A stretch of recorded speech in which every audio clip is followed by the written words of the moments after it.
வணக்கம் friends, welcome to Tamil புத்தகம் channel. இன்னைக்கு நம்ம வீடியோவில் பார்க்க போகிறது பார்த்தீங்கன்னா ஏப்ரல் மாதம் நான் என்னென்ன புத்தகங்கள் வாசிச்சேங்கிறத பார்க்கலாம். முதல் புத்தகம் பார்த்தீங்கன்னா ரமணிச்சந்திரன் அம்மா எழுதின ரோஜா மில்ங்கிற ஒரு புத்தகம். இந்த புத்தகத்தை பரிந்துரை பண்ணது நம்மளோட வியூவர்ஸ் தாங்க. அவங்க ஒருத்தவங்க கமெண்ட்ல சொல்லியிருந்தாங்க, எல்லா புத்தகமும் எனக்கு ஓகே தான், ஆனால் ரோஜா முல்ல வர மாதவன் கேரக்டர் மட்டும் நான் என் வாழ்நாளில் மன்னிக்கவே மாட்டேன்னாங்க. ஒரு கதாபாத்திரத்தை கூட மன்னிக்க முடியாத அளவுக்கு என்னையா அந்த மனுஷன் செஞ்சாரு அப்படிங்கிற மாதிரி எனக்கு தோணிதான் இந்த புத்தகம் படிக்கணும்னு நினைச்சேன். ரொம்ப நாளுக்கு அப்புறம் தான் எனக்கு இந்த புத்தகம் கையில கிடைச்சது. இந்த கதையில வர கதாபாத்திரம் பார்த்தீங்கன்னா ஒரு காலேஜ் கோயிங் ஒரு பணக்கார பொண்ணு இருப்பா. அதே மாதிரி ஹீரோ பார்த்தீங்கன்னா ரொம்ப ஏழ்மையில ஒரு வேலை பார்க்குற ஒரு பையன் தான் அந்த மாதவன் கேரக்டர். அவர் வாண்டடா இந்த பொண்ணை லவ் பண்ணி கல்யாணம் பண்ணிக்குவாரு. ஆமாங்க, வாண்டடா தான். அதாவது இந்த பொண்ணை பணக்கார பொண்ணை, அது இந்த பொண்ணை குறிப்பிட்டு கல்யாணம் பண்ணி இந்த பொண்ணை ரொம்ப கஷ்டப்படுத்தணும்னு ஒரு மைண்ட் செட்ல தான் கல்யாணமே பண்ணுவாரு. அந்த கதையோட விஷயம்லாம் நீங்க புத்தகம் படிச்சு தெரிஞ்சுக்கோங்க. ஆனா அந்த கதையில வர மாதவன் கேரக்டர் உண்மையிலேயே ரொம்ப கொடுமையான மனுஷன் தான் சொல்லணும். அதுக்கப்புறம் அவர் சொல்ற விளக்கங்கள்லாம் கண்டிப்பா என்னால ஏத்துக்கக்கூடிய மனநிலையிலே இல்லை. அதுவும் ரமணிச்சந்திரன் அம்மா இப்படி ஒரு புத்தகம் எழுதியிருப்பாங்கிறது என்னாலே ஏத்துக்க முடியல. அந்த அளவுக்கு இருந்தது இந்த கதை போன போக்கு. குறிப்பிட்ட வருடங்களுக்கு அப்புறம் இப்ப ரீசெண்டா நான் லாஸ்ட் டைம் வீடியோல கூட உங்கள்கிட்ட காமிச்சிருந்தேன். இந்த புத்தகத்துக்கு மறுப்பு தெரிவிச்சுதான் அவங்க ஒரு புது புத்தகம் எழுதியிருக்காங்க. அந்த புத்தகத்தோட தலைப்பு பாத்தீங்கன்னா தேடி கிடைத்த செல்வம். இந்த புத்தகம் தான் அவங்க இதுக்கான இன்னொரு வெர்ஷனா எழுதுனது. ஏன்னா ரோஜாமுல் புக்ல அவங்க அதுல ஈஸியா அந்த பொண்ணு கிவ் அப் பண்ணிட்டு அவங்க வீட்டுக்காருக்காக எல்லாம் அக்செப்ட் பண்ணி போற மாதிரி எழுதியிருப்பாங்க.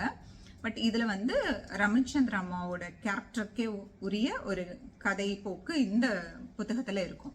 ஸோ நான் இந்த தடவை ரோஜாமுல் படிச்சதுக்கு அப்புறம் தான் இந்த புத்தகம் படிக்கணுங்கிறதுனால அட் அ டைத்துல நான் 2 புத்தகமே படித்தேன். முதல்ல படிச்ச புத்தகம் ரோஜாமுல், அடுத்த புத்தகம் பார்த்தீங்கன்னா தேடி கிடைத்த செல்வம். ரெண்டுமே ரமணிச்சந்திரன் அம்மாவோட புத்தகம். அடுத்த புத்தகம் பார்த்தீங்கன்னா வாக்கீரா எழுதின குமரிங்கிற இந்த புத்தகம் தாங்க. குமரிங்கிறப்பே உங்களுக்கு தெரியும், குமரி கண்டம் இருந்ததா இல்லையான்னு இப்ப நிறைய டிஸ்கஷன் நடக்கு. ஆனா அதுக்குள்ள நம்ம போகாம குமரி கண்டம்னு ஒண்ணு இருந்ததுதான், அதுல நம்ம முன்னோர்கள் எப்படி வாழ்ந்திருப்பாங்க அப்படின்னு தெரிஞ்சுக்கிற மாதிரி ஒரு கதை தான் அது. இந்த கதையோட போக்கே ரொம்ப நமக்குள்ள இப்ப நடக்கிற நிகழ்வுல ரிலேட் பண்ணிக்கிற மாதிரிதான் இருந்தது.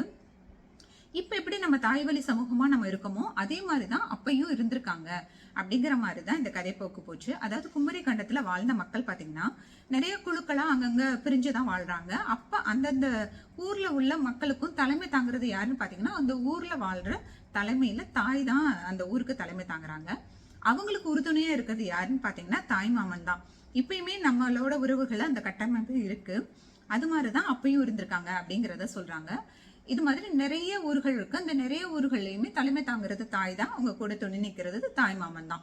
இப்படிதான் ஒவ்வொருவோட ஊர் அமைப்புமே அமைக்கப்பட்டிருக்குன்னு சொல்றாங்க. இந்த கதையில பாத்தீங்கன்னா கொற்றவை தான் இவங்களோட குலதெய்வம் மாதிரி. இப்ப நம்மளோட கிராமத்திலயுமே அதாவது ஒரு ஊர்லயுமே ஒவ்வொரு குடும்பத்துக்குமே குலதெய்வம் பெண்ணாதான் இருப்பாங்க.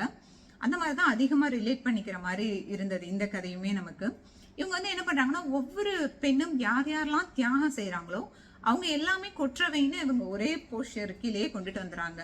ஸோ கொற்றவைன்னு ஒரே ஒரு தெய்வத்தை இவங்க குலதெய்வமா இவங்க மொத்த குமரி கண்டமும் கொண்டாடுது.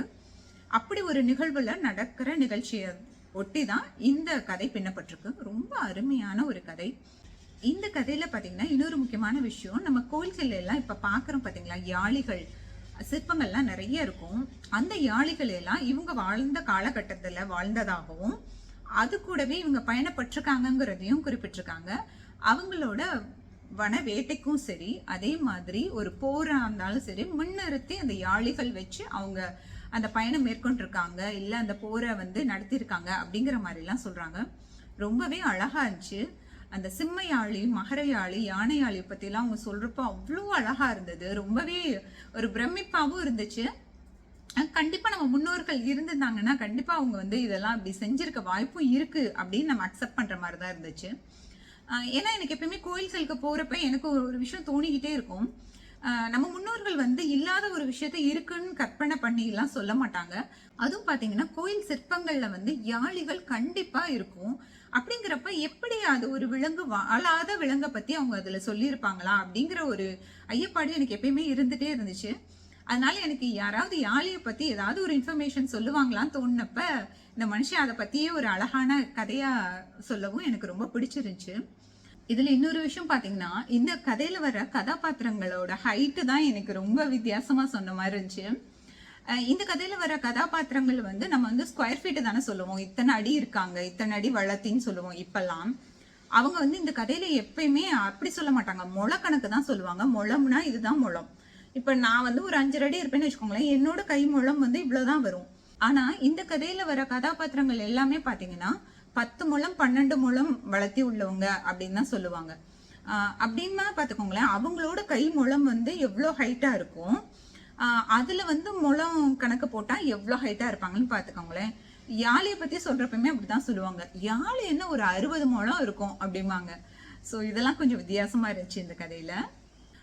இந்த கதையை பத்தி நான் இன்னும் சொல்லணும்னா, இந்த கதையில வாழ்ற நமக்கே அவங்க முன்னோர்கள் தான். அவங்களுக்கும் முன்னோர்கள் வந்து இயற்கை சீற்றத்தினால அந்த குமரிக்கண்டத்துல பிரிஞ்சும் போயிடுறாங்க. அவங்கள தேடின பயணமும் இந்த கதையில நடக்குது. அதாவது பாத்தீங்கன்னா, அவங்க ரத்த சொந்தத்தை தேடி அவங்களோட பயணங்களை மேற்கொள்றாங்க. அது ரொம்ப கஷ்டமா இருந்தா கூட அந்த பயணத்தை எப்படி அவங்க மேற்கொண்டாங்க, கடைசியில அவங்களுக்கு என்ன ஒரு ஆச்சரியமான விஷயம் காத்திருந்துச்சு அப்படிங்கறதெல்லாம் நமக்கு தெரியுது. ரொம்ப ஒரு அருமையான கதை. நீங்க கண்டிப்பா படிச்சு பாருங்க. உங்களுக்கு குமரிக்கண்டம் இருக்குன்னு நீங்க நினைக்கலாம், இல்லைன்னு கூட நீங்க நினைக்கலாம். அது உங்களோட ஒப்பீனியன் தான். ஆனா இருந்திருந்தா நல்லா தானே இருந்திருக்கும் அப்படிங்கிற ஒரு எண்ணம் நம்ம எல்லாத்துக்குள்ளேயும் இருக்கும் இல்லையா? ஏன்னா இந்த கதையில பாத்தீங்கன்னா நிறைய விஷயங்கள் நமக்கு ரிலேட் பண்ணிக்கிற மாதிரி இருக்கும். அவங்களோட உணவு பழக்கங்களும், அவங்களோட ஆயுதங்களும், அவங்களோட மருத்துவ முறைகளும் எல்லாமே நம்ம ரிலேட் பண்ணிக்கிற மாதிரி தான் இருக்கும். நம்ம கற்கால மனிதர்கள் எப்படி வந்து கற்களை கொண்டு அவங்களோட ஆயுதங்கள்லாம் செஞ்சாங்களோ, அதே மாதிரிதான் இந்த கதையில வர கதாபாத்திரங்களும் பாத்தீங்கன்னா அவங்களோட ஆயுதங்கள்லாம் அந்த கற்கள் கொண்டுதான் செஞ்சிருப்பாங்க. அவங்களுமே இந்த இரும்புங்கிற ஒரு விஷயத்த எப்படி கண்டுபிடிச்சாங்க அப்படிங்கறதெல்லாம் இதுல வரும். நம்ம எப்படி நம்மளோட அடுத்த தலைமுறைகளுக்காக நமக்கு முன்னாடி வாழ்ந்த மனிதர்களோ விலங்குகளோ இப்படிலாம் இருந்தாங்க அப்படின்னு தெரிஞ்சுக்கணுங்கிறதுக்காக பதப்படுத்தி நமக்கு வச்சிருந்து கொடுத்தாங்க. நம்ம அதே மாதிரி ஒரு பதப்படுத்தி பாதுகாத்து அவங்களுக்காக அடுத்த தலைமுறை கொடுக்குறோமோ, அதைத்தான் இவங்களும் பண்ணியிருக்காங்க. ஸோ அடுத்து வர தலைமுறைகள் வந்து அவங்களோட ஆயுர்வேதத்தையும் சரி, அவங்களோட ஆரோக்கியத்தையும் பேணி பாதுகாக்கிறதுக்கு அவங்களோட சித்த வைத்திய முறைகள்லாம் என்னென்ன அப்படிங்கிறத அவங்க வந்து ரெக்கார்டா அவங்களுமே அவங்களுக்கு தெரிஞ்ச முறையில அதை ஃபார்ம் பண்ணி வைக்கிறாங்க. அதே மாதிரி அந்த காலகட்டத்துல வாழ்ந்த விலங்குகளையும் அதே மாதிரி அவங்க அதை பதப்படுத்தி எல்லாம் வைக்கிறாங்க. அதுக்குமே ஒரு ஸ்டோரேஜ் எல்லாம் வச்சிருக்காங்க. ஸோ இது நிறைய விஷயங்கள் நமக்கு கனெக்ட் பண்ணிக்கிற மாதிரி இருக்கு. கண்டிப்பா நீங்க இந்த புத்தகம் படிச்சு பாருங்க. படிச்சு பார்த்துட்டு எப்படி இருந்துச்சுங்கிறத என் கூட பகிர்ந்துக்குங்க. அடுத்த புத்தகம் பாத்தீங்கன்னா, அவன் காட்டை வென்றான். கேசவரெட்டி எழுதின இந்த புத்தகத்தை வந்து தமிழாக்கம் பண்ணது ஏஜி எத்திராஜலு. இந்த புத்தகம் பாத்தீங்கன்னா ஒரு என்பிடி பப்ளிகேஷனோட புத்தகம் தாங்க. இந்த புத்தகத்தோட விலை வந்து 105 ரூபாய். இதுவுமே ஒரு அருமையான புத்தகம் தான். இந்த புத்தகம் எதை பத்தி சொல்லுதுன்னு பாத்தீங்கன்னா, ஒரு வயசான ஒரு தாத்தா இருக்காரு. அவரு வந்து பன்றிகள் மேய்க்கிறதா அவரோட வேலை. அவர்கிட்ட ஒரு சின்ன பையனும் இருக்கான். ஒரு நாளைக்கு அவருக்கு உடம்புக்கு முடியாம போயிருது. அப்ப வந்து அந்த பையன் வந்து அந்த பன்றிகள் எல்லாம் ஒட்டிட்டு காட்டுக்கு போயிடறான். அப்ப பாத்தீங்கன்னா அதுல ஒரு சினை பண்ணியும் இருக்கு, அதாவது குட்டி போட போற பண்ணியும் இருக்கு. அதையும் தெரியாம இந்த பையன் கூட்டிட்டு போயிடறான். இந்த வயசானவர் கண் முழிச்சு பாக்குறப்பதான் தெரியுது இருட்டிட்டு இருக்கு. இப்ப இவ்வளவு நேரமாயி இந்த பையனையும் வரக்கானா, அந்த பன்றிகளும் வரக்கானா, அச்சோ இந்த கண்ணு போட போற அந்த சினை பண்ணியும் சேர்த்து இவன் கூட்டிட்டு போயிட்டானா அப்படின்னு நினைச்சு அவர் அந்த காட்டுக்கு போய் பாக்குறப்பதான் அந்த பையன் அழுதுட்டு இருக்கான். அந்த சினை பண்ணியை மட்டும் காணா, மீதி எல்லாமே நான் கொண்டுட்டு வந்துட்டேன் அப்படிங்கிறான். சரி இதெல்லாம் கொண்டு போய் பட்டியல் அடை, நான் போய் அந்த பண்ணியை கூட்டிட்டு வரேன்னு இவருக்கு அந்த காட்டுக்கு போறாரு. இவர் போய் பாக்குறப்ப அந்த பன்றிகள் வந்து குட்டி போட்டுருச்சு, அழகழகா குட்டி போட்டிருக்கு. ஸோ இவர் அந்த பன்றிகளை காப்பாத்த இவர் அந்த காட்டுல உள்ள போய் அந்த பன்றிகளை கண்டுபிடிச்சு அதுக்கப்புறம் நடக்கிற நிகழ்ச்சிகளை தான் இந்த கதை சொல்லுது. ரொம்பவே ஒரு வித்தியாசமான கதை. இது மாதிரி ஒரு கதையை நான் இது வரைக்கும் படிச்சதே இல்லைங்க. ஒரு காட்டுல ஒரு காட்டோட சூழ்நிலை, அந்த வயசானவர், அந்த பன்றி, அதை நடக்கிற ஒரு சூழ்நிலை, இதை ஒட்டி மட்டுமே ஒரு அழகா எத்தனை பக்கம்னு பாத்தீங்கன்னா ஒரு 88 பக்கம். இதுல நிறைய தத்துவம் சார்ந்த நிறைய விஷயங்கள் இருக்கு. இந்த புத்தகத்துல இப்படி ஒரு விஷயங்கள் இருக்கும்னு நான் எதிர்பார்க்கவே இல்லை. நிறைய விஷயங்கள் நமக்கு நிறைய தத்துவங்கள் சொல்ற மாதிரி நிறைய வரிகள் இருக்கு இந்த புத்தகத்துல. இந்த புத்தகத்துல பாத்தீங்கன்னா எனக்கு நிறைய வரிகள் அங்கங்க பிடிச்சிருந்துச்சு. ஸோ நான் அண்டர்லைன் பண்ணி வச்சிருக்கேன். அதுல ஒரு விஷயம் மட்டும் உங்களுக்கு சொல்றேன். எந்த மனிதனும் முழு வெற்றியை அடைய முடியாது. எவனும் தன் முயற்சிகளில் அனைத்திலுமே வெற்றி வாகை சூட முடியாது. வெற்றி தோல்விகளின் சங்கமமே வாழ்க்கை. இது மாதிரி நிறைய தத்துவமான வரிகள் இந்த புத்தகத்துல ஒளிஞ்சிருக்கு. இந்த கதை பாத்தீங்கன்னா நானுமே ஒரு சாதாரணமான ஒரு கதையா தான் இருக்கும்னு நினைச்சே படிச்சேன். ஆனா இந்த கதை இந்த கதையை சொல்றதை தாண்டியும் நம்மள நிறைய யோசிக்க வைக்குது. ஸோ அவசியம் நீங்க இந்த புத்தகம் வாசி பாருங்க, உங்களுக்கு ரொம்ப பிடிக்கும். இப்ப நான் சொன்ன இந்த 4 புத்தகங்கள் தான் இந்த மாசம் நான் வாசிச்ச புத்தகங்கள். இது மாதிரி நீங்க வாசிச்ச புத்தகங்கள் ஏப்ரல் மாசத்துல என்னென்னங்கிறத என் கூட பார்த்துக்கோங்க. இந்த வீடியோ உங்களுக்கு யூஸ்ஃபுல்லா இருந்திருக்குங்கிறத நான் நம்புறேன். தொடர்ந்து இதே மாதிரி புத்தகங்களை பத்தின வீடியோ வேணும்னா நம்ம சேனல்ல இணைந்திருங்கள். அடுத்து வேற ஒரு புத்தகத்தோட உங்களை நான் சந்திக்கிறேன். அதுவரை உங்களிடமிருந்து விடைபெறுவது கலையரசி சீனிவாசன்.